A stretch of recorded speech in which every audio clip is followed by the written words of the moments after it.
bu dee dañ ne gan du yeewi bay gan gi gën a ji waa Tamba moom dafa yóbbaale ay bëyam gan googee la Sénégal mi ngi ñuy xamal ne mooy président Macky Sall moom njiit réew mi ma nga ca Tamba démb ci ngoon ca la fa yegg war fa amal nganuk ñeenti fan journal bii di L'As dellu si ak ñun ci teeru bu rëy ba ñu ko fa teeru mbooloo mu bari te takku yéenekaay bi nee nañu ñoo génnoon démb ca mbeddi Tambacounda ngir teeru teextu tatagal Macky Sall Le Quotidien mi dëggal moom it teeru bu rëy bi askanu Tamba teeru président mi ngi ñuy waxit ni mu jàngatee tànki Macky Sall yee ca Tambacounda li mu ci gis moo di Macky tàmbali na ab campagne am ci tig-tigal boobe L'Observateur dolli ñu ci ndajem conseil des ministres bii di ñëw ca Tamba fa la ñu koy defee conseil des ministres décentralisé ba ñu fa defoon atum 2013 ak la ñu fa digg woon L'Obs mi ngi ñuy xamal ne ñi ñu ko diggoon ñu bari ci ñoom yaakaar ju tas lañu rawatina ci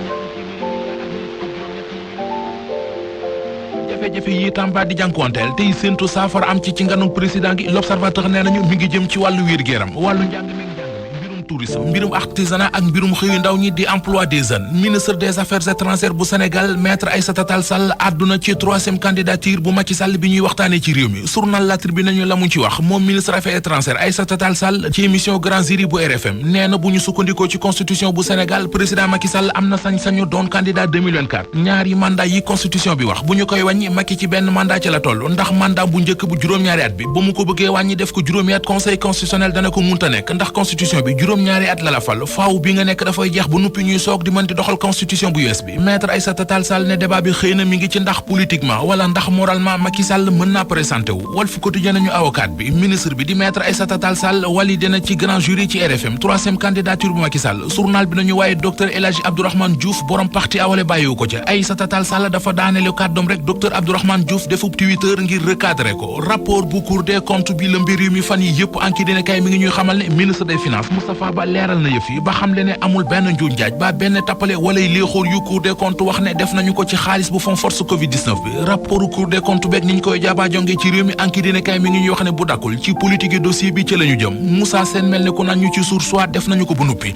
ubbil yéenekaay bi Moussa Sène ab responsable politique APR la bu nekk ca Yoff mi ngi indi ci Source A yi wane ne ministre de la santé ba woon di Abdoulaye Diouf Sarr amul dara lu ko waa Cour des comptes tuumaal ci yorin wu bon ci xaalisu fond force Covid-19 mu ne ci rapport boobee toll ci ñaari téeméeri page yu manqué ñaar fukk maanaam 180 pages ñaar fukki recommandation ak ñeent rek la ci waa Cour des comptes def waa ministère de la santé ak action sociale te ci recommandation yi amul benn yoon bu Cour des comptes waxee ak luubal wala ak jalgati mbaa détournement gu am ci ministère de la santé mu ne contraire vérificateurs yi dañoo sax dëggal doxalin wu mucc ay wi ci jamonoy mbas mi ci ministère de la santé seetal ministre bi seetal ay collaborateur am seetal fournisseur yi ministère bi daan liggéeyal ci jamonoy Covid bi mu ne ay contre Abdoulaye Diouf Sarr ay noonam ak i bañam ñoo bëgg a jaaree ci rapport bi di seet nu ñu mën a tëggee Diouf Sarr ak président Macky Sall di seet nu ñu leen mën a jaxase waaye ñi koy jéem nañu nuppul ndax li ñu bëgg du am ñu am tey ji ci xët mu njëkk Soleil national njiital église bi ci réew mi Monseigneur Benjamin Ndiaye ci kàddu yi mu yëkkati guddik Noël journal bi mi ngi ñuy wax ne waxi jàmm fësoon na ca lool moom Monseigneur Benjamin Ndiaye Soleil national nee nañu sàkku na ci askan wi ñuy moytu fitna tey saxal jàmm ci réew mi jàmmi réew mi it journal L'Info mi ngi ñuy wax ni fësoon na lool ci ziara annuelle bu famille omarienne gi woon keroog àjjuma ak samedi ca Wakam Cheikh Oumar Anne ministre éducation nationale mi jiite woon délégation gouvernement bi àndoon ci ak ministre Moustapha Diop yéenekaay bi nee nañu sàkku nañu ci xalifa bi Cheikhna Mouhamadoul Bachir Tall mu ñaal na réew mi bu baax a baax jàmm ko dal rawatina ci jamono ji ñuy séentoo ci Sénégal pétrole ak gaz Kunkande borom damay xaar géej gi bu moytuwul yoon dina xaar lu bonam yëral xët mu njëkk Libération moom Amadou Julde Diallo ñu gën koo xam ci Kunkande jàpp nañu ko démb waa section recherche bu kees ñoo ko jàpp ca Sali ga ca Mbuur fa lañu ko jàppe moom ak beneen waay bu ñaan Ibrahima Niass ñu gën koo xam ci sant yàlla yéenekaay bi nee nañu tey ji ca lañ leen di yóbbu ca kanamu procureur ba lan la ñu def ñoom ñaar ba tax yoon teg leen loxo Libération nañu moo di dafa am benn waay bu nekk bitim réew waa joojee moo yëkkati juróom-ñaari million jox ko Ibrahima Niass ngir mu wutal ko ci terrain Ibrahima Niass ñu naan ko sant yàlla ne xaalis ba Kunkande la ko jox ndax Kunkande dane ko boo ma joxee 7 millions